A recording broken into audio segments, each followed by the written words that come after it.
पद्धतीचा दिसला आणि तो आणखी अजूनही जबरदस्त कष्ट आपल्या रुपेश गावित सरांची टीम कबड्डीमध्ये दिसला. तुम्ही जर तो क्षण पाहिला असता तर थरारकजनक स्तर तो क्षण होता. त्याच्यामध्ये असं वाटत होतं की प्रत्यक्ष आम्ही खेळतोय. तो क्षण एवढा जबरदस्त होता की विचार करा, पहिल्यांदा जेव्हा मॅच लागली त्या मॅच मध्ये जे आपले विद्यार्थी होते त्या विद्यार्थ्यांनी दळवटची टीम लागली. त्याच्यामध्ये दळवटचे विद्यार्थी एवढे मोठे होते, त्यांची तब्येत एवढी जबरदस्त होती आणि आपल्या विद्यार्थ्यांमध्ये तब्येत नव्हती पण जिज्ञासा आणि आत्मविश्वास एवढा खेचलेला होता, एवढा भरलेला होता गावित सरांनी की काही क्षणात 6-6ची मॅच होऊन पुन्हा ती मॅच इक्वल झाली. त्यानंतर पुन्हा दुसऱ्यांदा परत डबल निघाली मॅच आणि मॅच मध्ये मला वाटते परत 7-7ने पुन्हा इक्वल झाली. त्यानंतर गोल्डन रेड भेटली.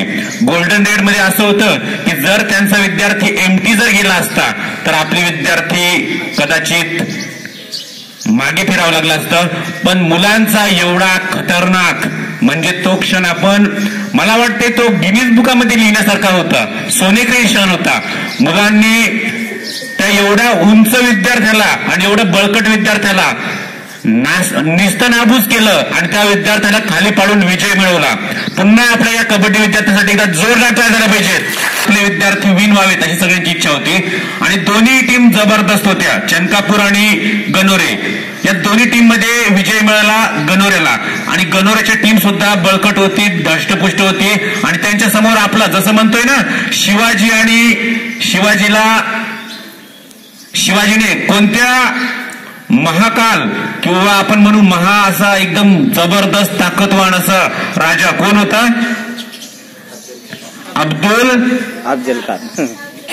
खान कोण होता? खानासमोर आपले शिवाजी उभे होते आणि त्या अफजल खानाला आपल्या शिवाजींनी नस्तनाबूज केलं.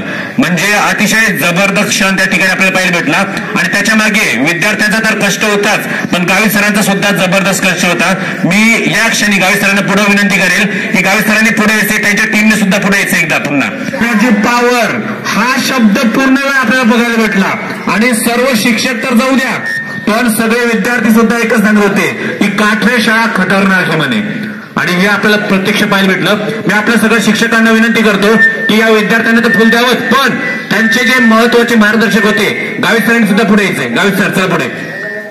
या विद्यार्थ्यांना आणि गावित सरांना आपल्या शाळेचे शिक्षक पालवी सर, आरे बागुल सर, त्यानंतर चौधरी सर आणि झोडे सर, त्यानंतर साकोरे सर, बागुल सर या सर्वांनी गावित सर आणि विद्यार्थ्यांचं कौतुक, त्यांना पाठीवरती एक शाबासकीची थाप द्यावी जेणेकरून पुढे ते अजूनही या पद्धतीने चांगले विन मिळवतील, चांगले यश मिळवतील आणि पुढे भविष्यात आपल्या शाळेचं नाव रोशन करतील.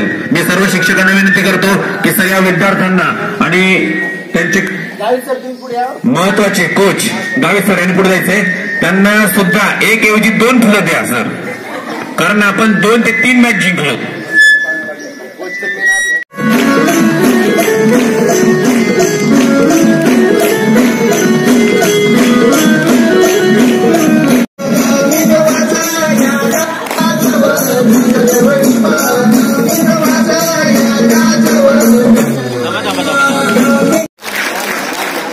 आणि जसं म्हटलं जाते बघा कि कोशिश करोगे किसी चीज को पाने की पूरी चिंता की कोशिश करोगे तो पूरी कायनात उससे मिलाने में एकजुट हो जाती है.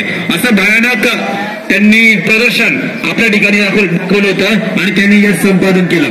अशा या सर्व विद्यार्थी आणि विद्यार्थिनीसाठी आपल्या शाळेकडून आपले सर्व शिक्षक आणि सर्व विद्यार्थी पुन्हा एकदा जोरदार टाळ्या झाल्या पाहिजे.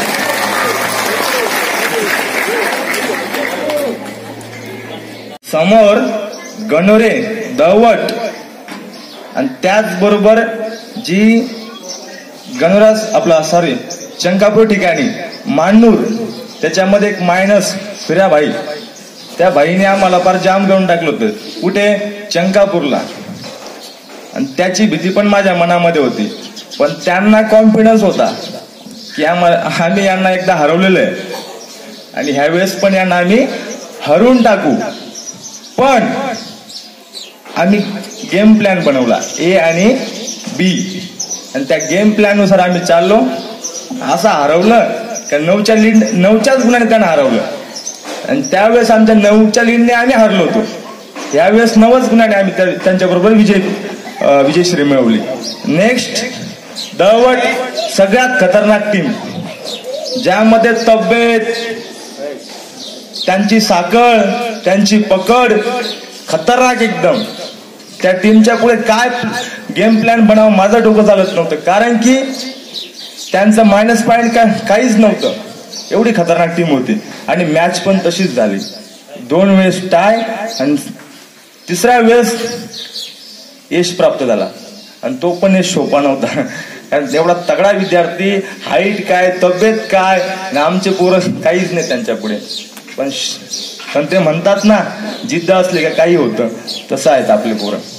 आणि त्याच्या पलीकडे मी पोरांचं कौतुक का करतो, कारण ग्राउंड नसताना पोरांनी विजय प्राप्त केलेला आहे आणि त्याचा आनंद खूपच मोठा आहे. मी तर असं म्हणतो, मुलांनी अजून जिद्द चांगली मनामध्ये ठेवावी आणि राज्यापर्यंत कसं पोहोचाल ह्या पद्धतीने आपण कष्ट घेतले पाहिजे. आणि त्याचबरोबर ह्या शाळेतले शिक्षक ज्यांनी यांना सहकार्य केलं, आम्हाला सहकार्य केलं, त्याबद्दल त्यांचं मी मनपूर्वक अभिनंदन करतो, आभार व्यक्त करतो. आणि सर्दी जास्त